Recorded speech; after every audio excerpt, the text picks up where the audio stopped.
Hello everyone, welcome to IQ Tab. Let's start with the newspaper analysis for 21st of December. Before that, if you want the PDF of this video, you can go to Telegram and search for IQ Tab Official. आपको वहां पर इसकी PDF मिल जाएगी.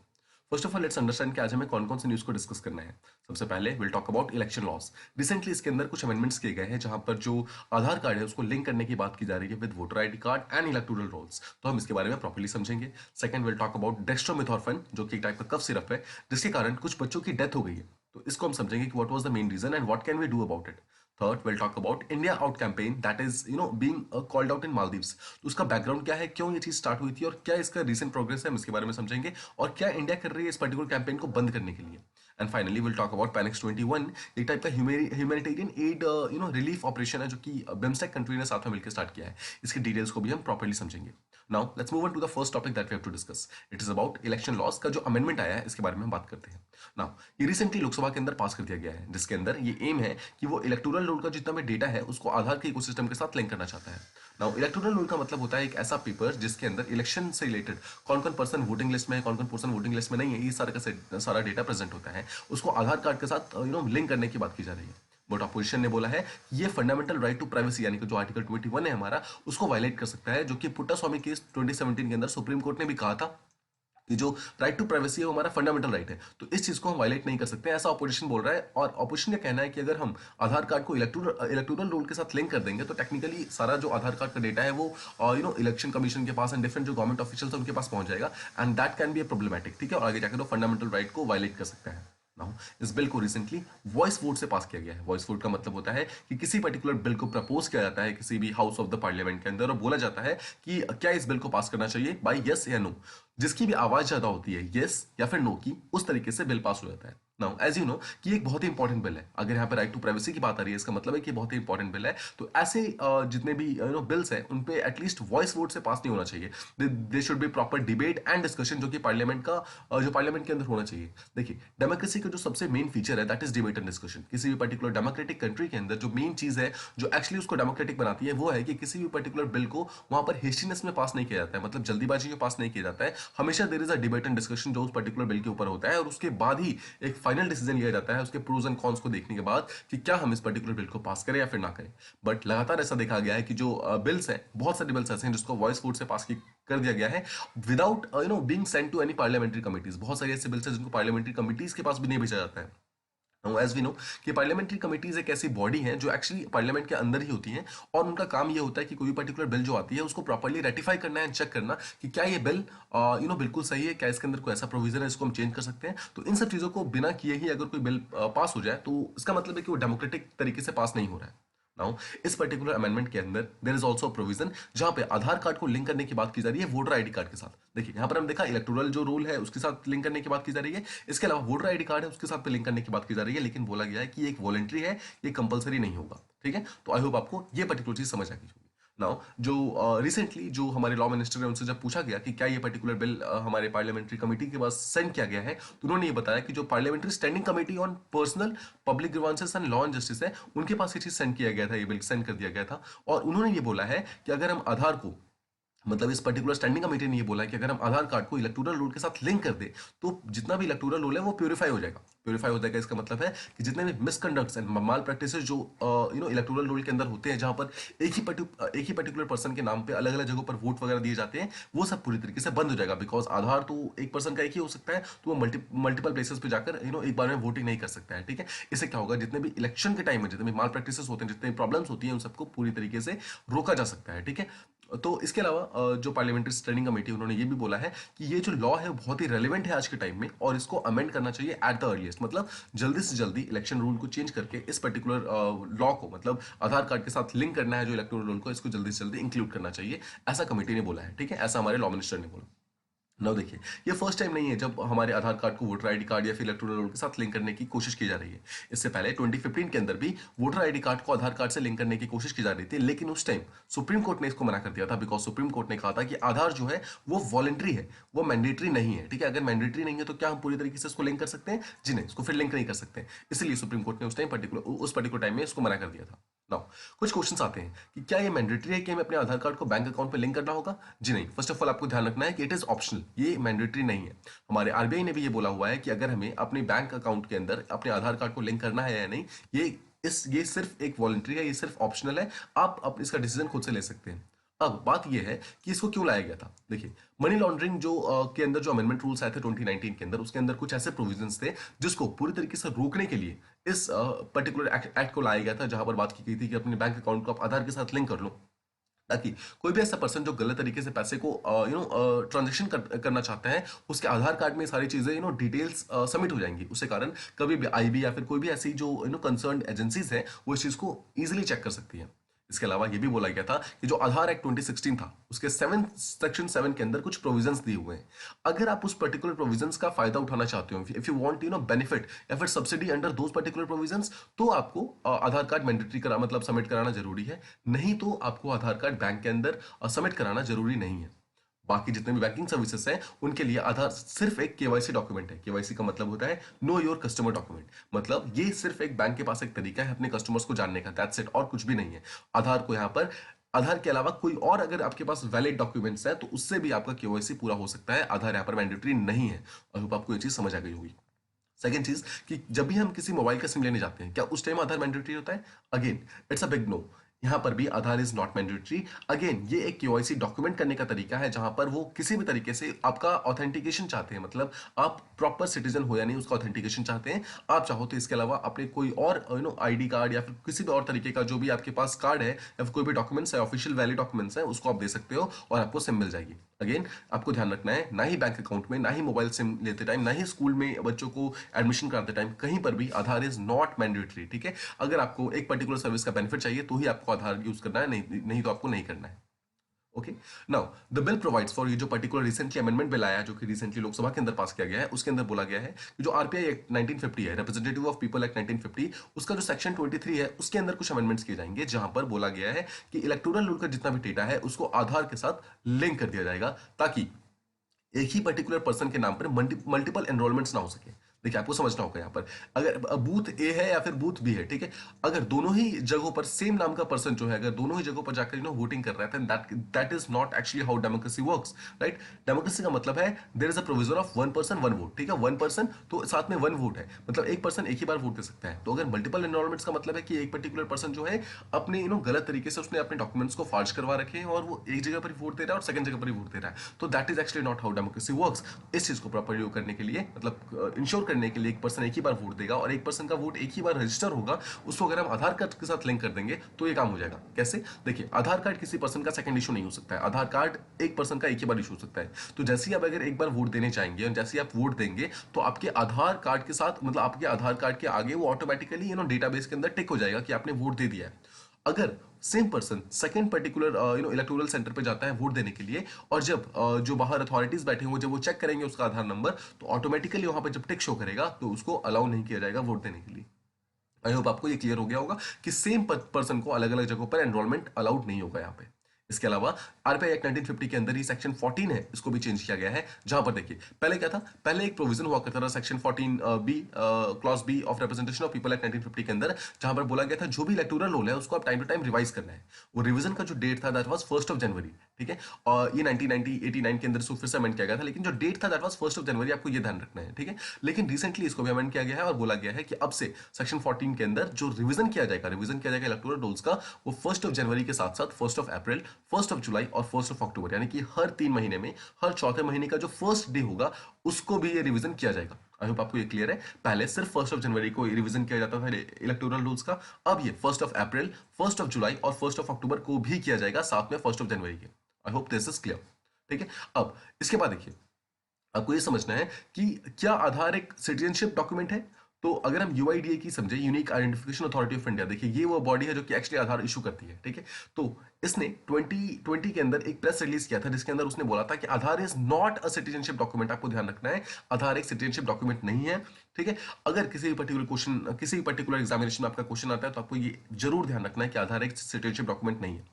आधार is not a document of citizenship, उसने clearly बोला था। सिर्फ आधार का आधार को इशू करने का सिंपल तरीका ये है कि अगर एक पर्टिकुलर पर्सन इंडिया के अंदर 182 डेज से रह रहा है, ठीक है, इंडिया के अंदर रह रहा है, उसके बाद उसने अगर अप्लाई किया है तो उसको आधार मिल जाएगा। लेकिन साथ ही साथ सुप्रीम कोर्ट ने ये भी बोला था कि आधार आप इलीगल इमिग्रेंट्स को इशू नहीं कर सकते हो, बिकॉज आधार एक आपको वैलिडिटी देता है कि आप इस पर्टिकुलर कंट्री में रहते हो एटलीस्ट, राइट। लेकिन आपको ध्यान रखना है ये सिटीजनशिप को कंफर्म नहीं करता है।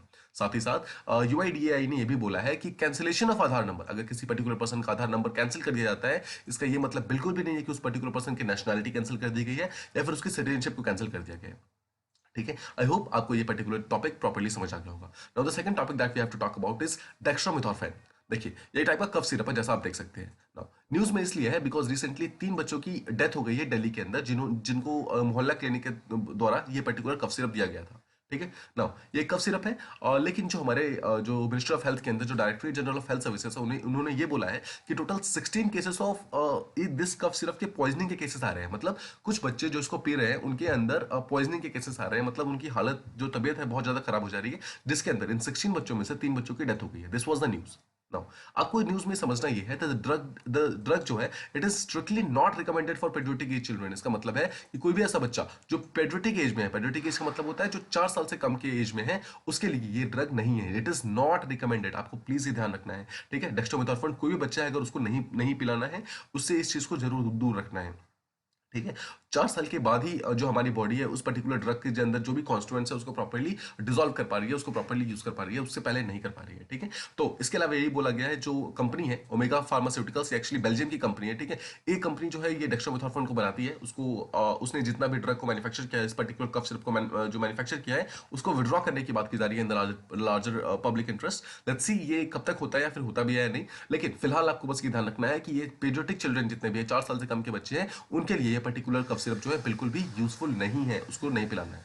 नाउ एज वी नो कि ये एक तरीके का एक तरीके का ये डेटा हुआ है जहां पर मेडिकल नेग्लिजेंस हुआ है मोहल्ला क्लिनिक के द्वारा, राइट। जो न्यू दिल्ली के अंदर जो मोहल्ला क्लिनिक है, एक्चुअली उनको इसलिए बनाया गया था ताकि वो लोगों की हेल्थ का ध्यान रख सके, बट यहाँ पर उनके कारण ही कुछ लोगों की डेथ हो गई है। तो हम समझते हैं कि कोविड के टाइम में भी क्या कोई मेडिकल नेग्लिजेंस हुआ था।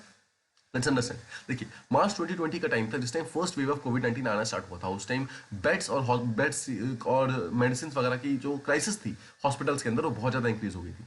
वहाँ पर जो मेजर जो डेथ्स थी वो झारखंड, यूपी, इन सब कंट्रीज में, इन सब स्टेट्स में बहुत ज़्यादा डेथ्स पाई गई थी। जहाँ पर झारखंड के अंदर 10 डेथ सिर्फ इसके कारण हो गई थी बिकॉज वहाँ पर मेडिकल नेग्लिजेंस था, मतलब डॉक्टर्स ने प्रॉपर्ली ध्यान नहीं दिया, डॉक्टर्स, नर्सेस और जो हॉस्पिटल स्टाफ है उन्होंने उन पर्टिकुलर पर्सन की ध्यान नहीं दिया और 10 डेथ्स हो गई। देखिए, ये नंबर देखने में ऑल्दो बहुत ही कम लग रहा है, बट आप अगर इंडिविजुअल केसेस के बारे में सोचेंगे, जिस पर्टिकुलर पर्सन की डेथ हुई है उनके फैमिली के बारे में सोचिए कि एग्जैक्टली उनकी गलती क्या थी। उन्होंने टाइम से अपने वार्ड को हॉस्पिटल में एडमिट कराया, उन्होंने हो सकता है कि मेडिसिन वगैरह के लिए पैसे भी दिए, बट जस्ट बिकॉज की डॉक्टर्स वहां पर नेग्लिजेंट थे, यहाँ पर उन्होंने प्रॉपर्ली ध्यान नहीं दिया, इसलिए उनकी डेथ हो गई। So this is totally unavoidable. ठीक है, और इसको पूरी तरीके से खत्म करने की जरूरत है। हमें नेग्लिजेंस के कारण हमारे यहाँ पर एक भी डेथ नहीं होनी चाहिए। That should be our primary aim. Now इसके अलावा जो मेडिकल इंफ्रास्ट्रक्चर है, जब ये डेथ्स वगैरह हुई तो उसके बाद तो लगातार हमारे झारखंड के अंदर, पूरे इंडिया के अंदर एक्चुअली हमारे मेडिकल इंफ्रास्ट्रक्चर को इन्हांस करना स्टार्ट कर दिया गया कोविड की क्राइसिस के बाद। बहुत सारे पेशेंट जो कि स्टार्टिंग में सफर कर रहे थे इनिशियल फेजेस में, बाद में उनको काफी रिलीफ हुआ, लेकिन जैसा हमें पता है फिर से सेकंड वेव आता है और वहां पर फिर से ऑक्सीजन की शॉर्टेज हो गई। Again this was a case of medical negligence. हमें इन सब चीजों को ध्यान रखना है। नेशनल क्राइम रिकॉर्ड्स ब्यूरो ने रिसेंटली एक डेटा दिया है जिसके अनुसार ये पता चला है कि 2020 के अंदर, यानी कि जब मेडिकल इमरजेंसी आई थी इंडिया के अंदर, यानी कोविड आया था, उस टाइम यूपी के अंदर मैक्सिमम नंबर ऑफ डेथ जो हुई थी वो मेडिकल नेग्लिजेंस के कारण हुई थी।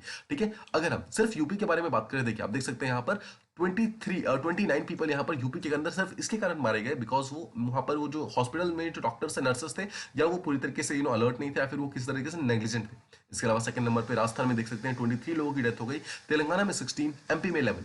तो ये न्यूज आपको एक्चुअली ये चीज समझाने के लिए था कि मेडिकल नेग्लिजेंस ये पहली बार नहीं हुआ है इंडिया के अंदर, ये बहुत ज्यादा केसेस ऑलरेडी ऐसे देखे गए हैं and we need to do something about it, right. Now NCRB has not defined medical negligence, आपको ये भी ध्यान रखना है। ठीक है, नेशनल क्राइम रिकॉर्ड्स ब्यूरो जो है मेडिकल नेग्लिजेंस को डिफाइन नहीं करता है, लेकिन डिफरेंट वेबसाइट्स के ऊपर जो नेग्लिजेंस को जो डिफाइन किया गया उसके अनुसार मेडिकल नेग्लिजेंस का सीधा सा मतलब है कि जहां पर कोई भी मेडिकल प्रैक्टिशनर या फिर कोई भी doctor, they are not providing enough care, जिसके कारण उनकी ड्यूटीज कंप्लीट नहीं हो रही है और उस पर्टिकुलर पर्सन की या फिर पेशेंट की डेथ हो जा रही है। आई होप आपको ये पर्टिकुलर टॉपिक प्रॉपर्ली समझ आ गया हो। Now the next topic that we will be discussing about this कि इंडिया आउट कैंपेन जो कि मालदीव्स के अंदर चल रहा है, हम इसको समझने की कोशिश करते हैं। Let's try to understand this topic. सबसे पहले लेट्स सी कि मालदीव का एग्जैक्ट लोकेशन कहाँ पर है। अगर आप इंडिया को देखेंगे, इंडिया के जस्ट नीचे देखिए, यहाँ पर लेफ्ट साइड में यहाँ पर लैकेडीव है। लैकेडीव आइलैंड जो लक्षद्वीप आइलैंड है वो है। लक्षद्वीप आइलैंड के अगर आप साउथ में जाएंगे वहां पर आपको मालदीव आइलैंड मिलेगा। ठीक है, ये मालदीव की कैपिटल जो है वो सेंट्रल मालदीव आइलैंड के अंदर यानी कि माले के अंदर प्रेजेंट है। अगर इसको हम थोड़ा जूम इन करें तो यहाँ पर आप देख सकते हैं कि यहाँ पर बहुत सारे ऐसे आइलैंड्स हैं। This is a group of islands जिससे मिलकर मालदीव्स बना हुआ है। लेट्स अंडरस्टैंड कि न्यूज़ क्या है। सबसे पहले देखिए, इंडियन हाई कमिश्नर ने रिसेंटली मालदीव्स गवर्नमेंट को ये बोला है कि जो लगातार articles and social media post वगैरह हो रही है, जिससे कारण जो इंडिया के जो हाई कमीशन जो मालदीव्स के अंदर बैठा हुआ है उनकी डिग्निटी पे लगातार अटैक किया जा रहा है। आई होप आपको समझ आ रहा होगा कि इंडिया के जो हाई कमिश्नर्स, जो इंडियन फॉरेन सर्विस के ऑफिसर्स जो कि मालदीव्स के अंदर गए हैं, जो वहां पे पोस्टेड है, उनके ऊपर बहुत ज्यादा प्रॉब्लम्स आ रही है बिकॉज उनके अगेंस्ट लगातार आर्टिकल्स लिखे जा रहे हैं और उनके अगेंस्ट लगातार सोशल मीडिया पे पोस्ट किए जा रहे हैं। ठीक है, इसके अगेंस्ट इंडियन हाई कमिश्नर ने मालदीव्स की गवर्नमेंट को रिसेंटली कंप्लेन किया है कि ऐसा क्यों हो रहा है। इंडिया आउट कैंपेन देखिए पहली बार स्टार्ट नहीं हुआ। सबसे पहले आपको ध्यान रखना है ये एक ऑन ग्राउंड प्रोटेस्ट है जो कि मालदीव्स के ऊपर चल रहा है। ऑन ग्राउंड का मतलब है, देखिए ऑल्दो ये सोशल मीडिया पे चल रहा है पर साथ ही साथ ये ऑन ग्राउंड, ये काफी लोग जमीन मतलब रास्ते पे आ गए हैं और वहां से आकर इनको प्रोटेस्ट कर रहे हैं। एंड धीरे धीरे मतलब जब ये स्टार्ट हुआ था उस टाइम ये ऑन ग्राउंड प्रोटेस्ट था और धीरे धीरे सोशल मीडिया प्रोटेस्ट की तरह भी फैलना स्टार्ट हो गया। नाउ बहुत सारे लोग जो कि प्रोटेस्ट कर रहे हैं उनका कहना ये है कि they are just protesting military presence in the country. मतलब इंडिया की जो मिलिट्री जो एक्चुअली वहां पर प्रेजेंट है उसके अगेंस्ट जो प्रोटेस्ट कर रहे हैं, they are not calling for a violent clash against India और इंडियंस इन बांग्लादेश। मतलब मालदीव्स के अंदर कोई भी इंडियंस अगर रह रहे हैं वहां पर किसी भी पर्टिकुलर पर्सन को कोई खतरा नहीं है, ऐसा उनका कहना है। तो वो सिर्फ बेसिकली मिलिट्री प्रेजेंस पे मतलब क्यों कर रहे हैं हम उसको समझने की कोशिश करते हैं। आपको समझना है ये पर्टिकुलर प्रोटेस्ट अभी रिसेंटली स्टार्ट नहीं हुए थे, they are about a decade old, यानी कि 10 साल से ज्यादा से चल रहे हैं। जब वहां पे अब्दुल्ला यामीन नाम के जो पर्सन थे वो प्रोग्रेसिव पार्टी के थे और वो प्रेसिडेंट बनते हैं 2013 के अंदर। ठीक है, जब 2013 के अंदर बनते हैं तो माना जाता है कि जो प्रोग्रेसिव पार्टी है दैट इज प्रो चाइना। तो अगर वो प्रो चाइना थी तो इसलिए वो इंडिया का कोई भी पर्टिकुलर जो बिल वगैरह होती थी, इंडिया से अगेंस्ट जो भी कोई ट्रेड वगैरह होता था उसके अगेंस्ट वो काम करना स्टार्ट कर देती थी। और उसी टाइम से देखा गया है कि लगातार उसके टाइम से इंडिया और मालदीव के रिलेशन लगातार खराब होते जा रहे हैं। जब प्रोग्रेसिव पार्टी ने अपने 5 साल का रूल कंप्लीट किया था उसके बाद एंटी इंडिया सेंटीमेंट जो है वो लगातार इंक्रीज होना स्टार्ट हो गया था। ठीक है, आई होप आपको ये पर्टिकुलर चीज क्लियर हो गई कि एग्जैक्टली ये चीज स्टार्ट कब हुआ था। 2013 के आसपास में स्टार्ट हुआ था। ठीक है, अब कुछ स्पेसिफिक इश्यूज है जिसको लेकर एक्चुअली मालदीव के अंदर प्रॉब्लम्स ज्यादा है। उनमें से पहली इशू जो है वो है दो ध्रुव एडवांस लाइट हेलीकॉप्टर्स। जैसा आपको पता है ध्रुव एडवांस लाइट हेलीकॉप्टर इंडिया का हेलीकॉप्टर है। अब हुआ क्या था कि 2010 के अंदर इंडिया ने मालदीव्स को एक हेलीकॉप्टर का फ्लीट दिया। ठीक है, ध्रुव एडवांस हेलीकॉप्टर का फ्लीट दिया। उसके बाद उन्होंने दोबारा एक ट्रीटी की और 2015 के अंदर इंडिया ने मालदीव्स को सेकंड फ्लीट दिया ध्रुव एडवांस हेलीकॉप्टर्स का। तो टोटल 2 फ्लीट है जो कि ध्रुव एडवांस हेलीकॉप्टर्स के मालदीव्स के पास है, जो कि इंडिया ने दिया। अब उनका काम क्या है? ध्रुव एडवांस हेलीकॉप्टर देखिए, ऑल्दो ये मिलिट्री हेलीकॉप्टर है, आपको ध्यान रखना है, लेकिन इसको दिया क्यों गया था? इसको दिया गया था मालदीव्स, जैसा हमने अभी देखा कि वो एक टाइप का आइलैंड स्टेट है, तो उसके आसपास में जो ओशंस है वहां पर सर्च एंड रेस्क्यू का कोई भी ऑपरेशन हो, इसके अलावा वहां पे वेदर सर्विलेंस करना हो, या फिर किसी भी पर्टिकुलर पर्सन को एयरलिफ्ट करके किसी और आइलैंड के ऊपर जहां पर बेटर हॉस्पिटल इंफ्रा है या फिर बेटर मेडिकल फैसिलिटीज है वहां पर उनको लेके जाना हो, इन सब चीजों के लिए इन हेलीकॉप्टर्स का यूज किया जाना था। देखिए, अब ये जो 2 हेलीकॉप्टर का फ्लीट है, पहला जो हेलीकॉप्टर था उसको अद्दू अटॉल पे रखा गया है और जो सेकंड हेलीकॉप्टर का फ्लीट है उसको रखा गया है हनी माधो नाम का जो अटॉल है वहां पे रखा गया है। ठीक है, लेट्स अंडरस्टैंड कि एग्जैक्टली इनका लोकेशन कहां पर है।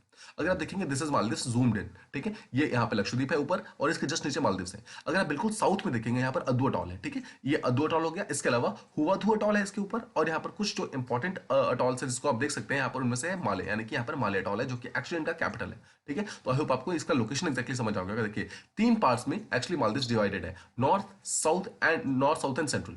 नॉर्दर्न जो अटॉल है उसके अंदर काफी डिफरेंट आइलैंड्स हैं जो कि एक साथ मिलकर मालदीव्स बनाते हैं। इसके अलावा जो माले हैं यानी कि मालदीव से कैपिटल है वो सेंट्रल मालदीव के अंदर प्रेजेंट है, और सबसे साउथ में एक इंपॉर्टेंट यहाँ पे अटॉल है जिसका नाम है अद्दू अटॉल। ठीक है, और उनका लोकेशन आपको समझ आ गया होगा। नाउ आपको ये ध्यान रखना है कि ये हेलीकॉप्टर जो है जब इंडिया ने मालदीव्स को दिए थे दे वर फॉर ह्यूमैनिटेरियन पर्पसेस। इसका मतलब है कि ओशन रिसर्च, ठीक है, वेदर सर्विलियंस, एयरलिफ्टिंग करना है पेशेंट्स को, इन सब चीजों के लिए किए गए थे। मतलब इंडिया ने एक टाइप का एड दिया था मालदीव्स को। लेकिन बहुत सारे लोग ऐसे हैं म्यांमार के अंदर जो ये पोर्ट्रे कर रहे हैं, जिनको ऐसा लग रहा है कि इंडिया जो है एक मिलिट्री प्रेजेंस क्रिएट करने की कोशिश कर रहा है मालदीव्स के अंदर, बिकॉज वो एक मिलिट्री हेलीकॉप्टर है। मतलब जो एडवांस्ड लाइट हेलीकॉप्टर ध्रुव है वो एक्चुअली मिलिट्री हेलीकॉप्टर है। तो लोगों को ऐसा लग रहा है कि ये जो दिया है इंडिया ने, तो इसका मतलब ये है कि इंडिया एक्चुअली अपनी प्रेजेंस क्रिएट करने की कोशिश कर रहा है, बट इंडिया ऐसा नहीं है। According to the terms of bilateral agreements. देखिए अब दोनों कंट्री के बीच में जो बायलैटरल एग्रीमेंट्स हुए तो उसके तहत कुछ और चीजें भी डिसाइड होती। देखिए पहला तो हो गया कि ध्रुव हेलीकॉप्टर दिए गए। अब आपको ध्यान रखना है ध्रुव एक टाइप का एडवांस लाइट हेलीकॉप्टर है, काफी एडवांस फंक्शन है इसके अंदर। तो किसी पर्टिकुलर कंट्री को अगर हम कोई टेक्नोलॉजी प्रोवाइड करते हैं तो हम साथ में उसका नो हाउ देते हैं। नो हाउ का मतलब होता है कि उस पर्टिकुलर टेक्नोलॉजी को यूज कैसे करना है, ठीक, उसको उसके बारे में बताते हैं। तो जो नो हाउ है उसके लिए क्या किया था, इंडियन ऑफिसर्स को सेंड किया गया था मालदीव्स के अंदर, ताकि मालदीव्स के जो नेशनल डिफेंस फोर्सेस है उनके लोगों को यानी उनके ऑफिसर्स को ट्रेन किया जा सके ताकि वो उस हेलीकॉप्टर को प्रॉपर्ली ऑपरेट कर सके। आई होप आपको ये चीज क्लियर है। उस पर्टिकुलर हेलीकॉप्टर को यानी एडवांस लाइट हेलीकॉप्टर ध्रुव को प्रॉपर्ली ऑपरेट करने के लिए इंडियन ऑफिसर्स को सेंड किया गया था मालदीव्स में, ठीक है। लेकिन 2016 के टाइम में क्या होता है, जब जैसा हमें पता है 2013 के अंदर प्रोग्रेसिव पार्टी जो कि पावर में थी वो लगातार प्रो चाइना थी और लगातार वो इंडिया के अगेंस्ट काम करती थी।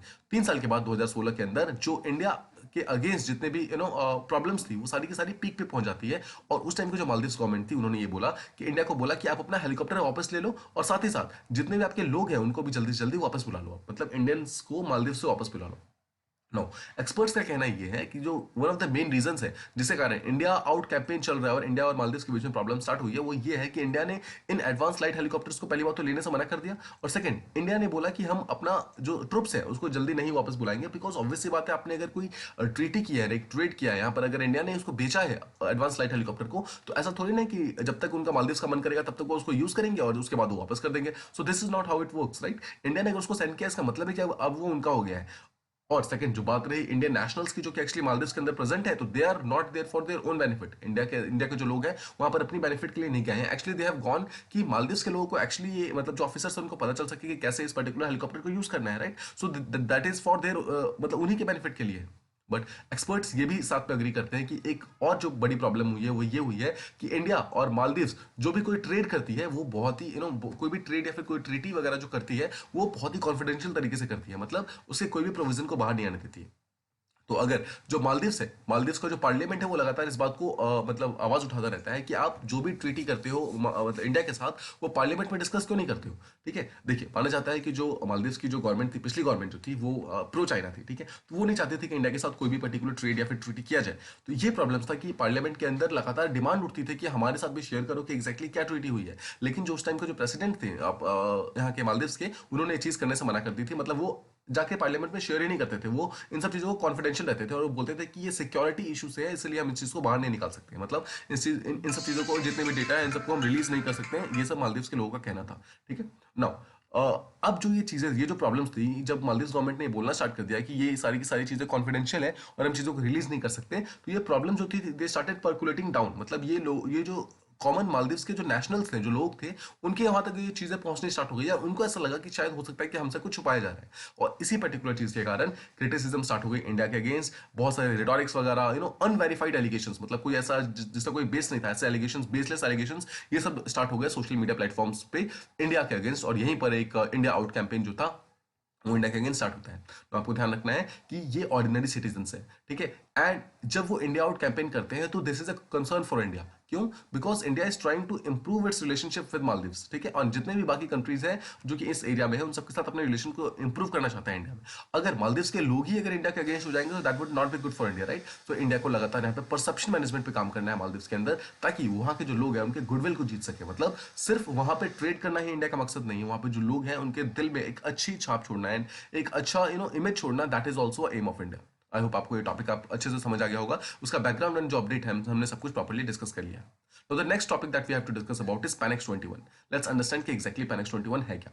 देखिए ये बिम्स्टेक कंट्रीज ने साथ में मिलकर स्टार्ट किया है, ये एक एक्सरसाइज है, आपको सबसे पहले ध्यान रखना है, जिसके अंदर ह्यूमैनिटेरियन असिस्टेंट और डिजास्टर रिलीफ की एक्सरसाइजेस वगैरह किए जाएंगे, जिसके अंदर जितने भी बिम्स्टेक के कंट्रीज है जैसे कि इंडिया, बांग्लादेश, नेपाल, भूटान, म्यांमार, श्रीलंका और थाईलैंड, ये सारे कंट्रीज इसके अंदर पार्टिसिपेट करेंगे। अब देखिए इन सब कंट्री के जो डेलीगेशन होंगे उसमें कौन कौन आएगा। सबसे पहले तो जो इनके जितने भी आर्मी चीफ वगैरह होंगे, जितने भी मतलब इसके मिलिट्री के हेड होंगे वो सब आएंगे, और साथ ही साथ जो सब्जेक्ट मैटर एक्सपर्ट्स हैं और जो डेलीगेट्स हैं उनको सबको इस पर्टिकुलर मीटिंग के अंदर बुलाया जाएगा और ये मीटिंग की जाएगी। नाउ ये मीटिंग करने की जरूरत क्यों पड़ी?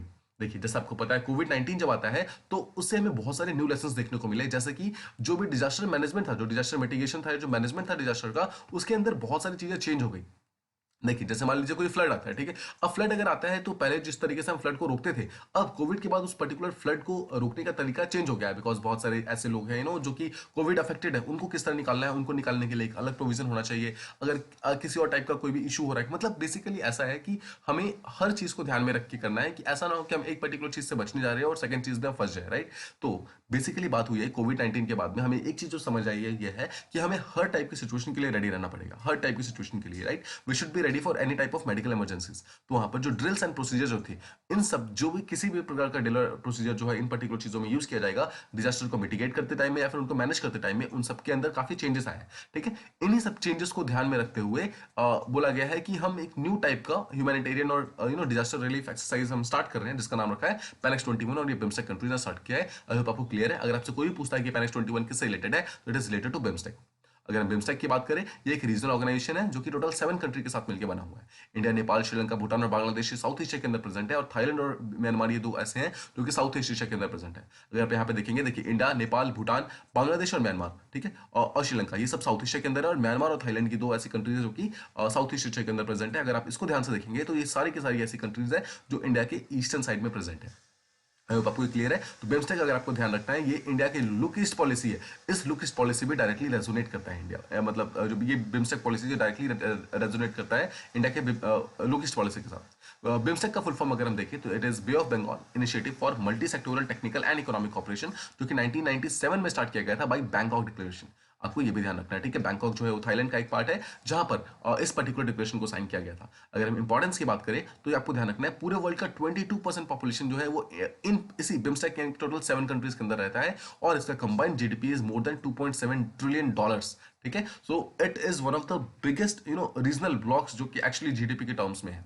अगर हम गुड्स की बात करें जो कि ट्रेड होती है, ट्रेडेड गुड्स की बात करें, पूरे वर्ल्ड का 1/4 जो टोटल गुड्स है वो इसी एरिया से, मतलब इसी एरिया से वो ट्रैवल करता है, मतलब इंडियन ओशन से या फिर किसी भी तरीके से Arabian sea, bay of Bengal, इन सब रीजन से ट्रैवल करता है। मतलब पूरे वर्ल्ड का 1/4 जो गुड्स है उसके ऊपर डायरेक्टली जो नेविगेशन का कंट्रोल है वो इन एरियाज के अंदर है।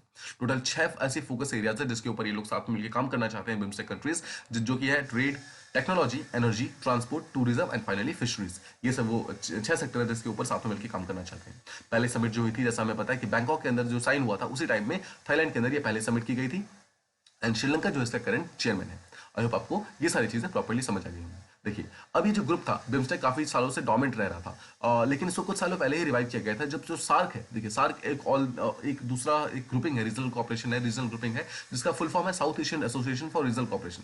अभी जो सार्क है, इसके अंदर ऑल्दो काफी पोटेंशियल है, मतलब ये सारी कंट्रीज को एक साथ लेके चल सकता है, लेकिन ये आगे नहीं बढ़ पा रहा है because of India and Pakistan के बीच में जो फ्रिक्शन है उसके कारण।